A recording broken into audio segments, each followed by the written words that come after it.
Morgan হাউসের বিখ্যাত বই দ্য সাইকোলজি অফ মানি থেকে নেওয়া কিছু অসাধারণ ভাবনা নিয়ে আজকের এই আলোচনা। আমরা এখানে টাকার পেছনের মনস্তত্ত্ব নিয়ে কথা বলবো, যা আমাদের টাকা পয়সা নিয়ে ভাবনা চিন্তাটাকেই হয়তো একদম বদলে দেবে। চলুন তাহলে শুরু করা যাক। চলুন শুরুতেই একটা প্রশ্ন করি, টাকা পয়সা ম্যানেজ করার জন্য আসলে কোনটা বেশি জরুরি, আমাদের জ্ঞান, আমাদের বুদ্ধি, নাকি অন্য কিছু? বেশিরভাগ মানুষই হয়তো ভাবেন যে যত স্মার্ট সে তত ভালো টাকা পয়সার হিসেব রাখতে পারে, কিন্তু আসল উত্তরটা কিন্তু বেশ অবাক করার মতোই। তাহলে আসল উত্তরটা কি বলুন তো? অর্থ ব্যবস্থাপনায় জ্ঞান বা বুদ্ধির চেয়েও অনেক বেশি শক্তিশালী হলো আমাদের মানসিকতা এবং আচরণ। হ্যাঁ, শুনে অবাক লাগছে তাই না? কিন্তু এটাই সত্যি। আমরা কতটা জানি তার চেয়ে অনেক বেশি গুরুত্বপূর্ণ হলো আমরা বাস্তবে কি করি আর কিভাবে চিন্তা করি। তার মানে মূল কথাটা দাঁড়াচ্ছে, টাকা ম্যানেজ করাটা আসলে কোনো কঠিন অঙ্কের খেলা নয়, বরং এটা পুরোপুরি একটা মনস্তাত্ত্বিক ব্যাপার। আর্থিক সাফল্য কোনো কঠিন স্কিল না, এটা একটা সফট স্কিল, যেটা মূলত আমাদের আচরণ দিয়েই নিয়ন্ত্রিত হয়। আচ্ছা, চলুন বিষয়টা নিয়ে আরেকটু গভীরে যাওয়া যাক। কেন আমাদের মন প্রায়ই আমাদের ভুল আর্থিক সিদ্ধান্ত নিতে বাধ্য করে? কেন আমরা অনেক কিছু জেনে বুঝেও ভুল পথে হাঁটি? এর কারণ আমাদের ভেতরেই লুকিয়ে আছে কয়েকটা শত্রু। যেমন ধরুন লোভ, যা আমাদের হুট করে বড়লোক হওয়ার স্বপ্ন দেখিয়ে ভয়ঙ্কর ঝুঁকিপূর্ণ বিনিয়োগে ঠেলে দেয়। আবার ভয়, যা শেয়ার বাজারের সামান্য পতনেই আমাদের সব বিক্রি করে দিতে বাধ্য করে। কিংবা অহংকার, যা আমাদের নিজের ভুল স্বীকার করতেই দেয় না। আর সবশেষে আশেপাশের পরিবেশ বা সামাজিক চাপ, যা আমাদের অন্যদের দেখাদেখি এমন সব জিনিস কিনতে উৎসাহ দেয় যা হয়তো আমাদের কোনো দরকারই নেই। তো এই যে মানসিক বাধাগুলো, এগুলো পেরোনোর উপায়টা কি? সম্পদ অর্জনের পেছনে এমন কিছু মূল শিক্ষা আছে যা আমাদের চিন্তাভাবনাকে সত্যি বদলে দিতে পারে। চলুন প্রথমটা দিয়েই শুরু করা যাক। দেখুন, প্রথম আর সবচেয়ে বড় শিক্ষাটা হলো, ধনী হওয়ার জন্য খুব বেশি আয় করাটা জরুরি নয়। তার থেকে অনেক বেশি জরুরি হলো নিয়মিত সঞ্চয় আর বিনিয়োগের একটা অভ্যাস গড়ে তোলা। অল্প টাকাও যদি নিয়ম করে জমানো যায়, তাহলে লম্বা সময়ে গিয়ে তার ফলটা বিশাল হয়।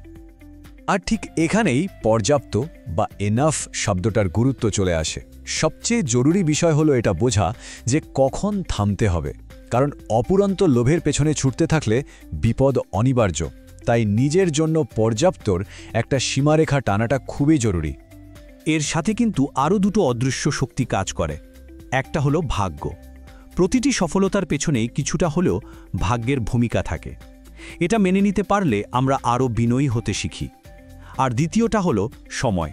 বিনিয়োগের দুনিয়ায় সময়ের চেয়ে শক্তিশালী আর কিচ্ছু নেই। একমাত্র সময় আর ধৈর্যই পারে ছোট্ট একটা বিনিয়োগকে পাহাড় সমান করে তুলতে।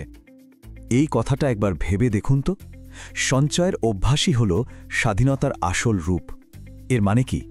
এর মানে হলো জমানো টাকা আমাদের জীবনের নিয়ন্ত্রণ এনে দেয়, নিজের পছন্দমতো সিদ্ধান্ত নেওয়ার সুযোগ তৈরি করে দেয়। আর সেটাই তো আসল স্বাধীনতা, তাই না? তো এতক্ষণ তো অনেক থিওরি নিয়ে কথা হলো। এবার চলুন কয়েকটা বাস্তবসম্মত অ্যাকশন প্ল্যান দেখে নেওয়া যাক, যা আমাদের এই পথে চলতে সাহায্য করবে। প্রথম 3টা ধাপ হলো একদম গোড়ার কথা।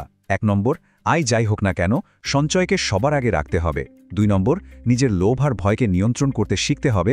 আর 3 নম্বর, দ্রুত বড়লোক হওয়ার চিন্তা মাথা থেকে ঝেড়ে ফেলে লম্বা সময়ের জন্য পরিকল্পনা করতে হবে। কারণটা খুব সহজ।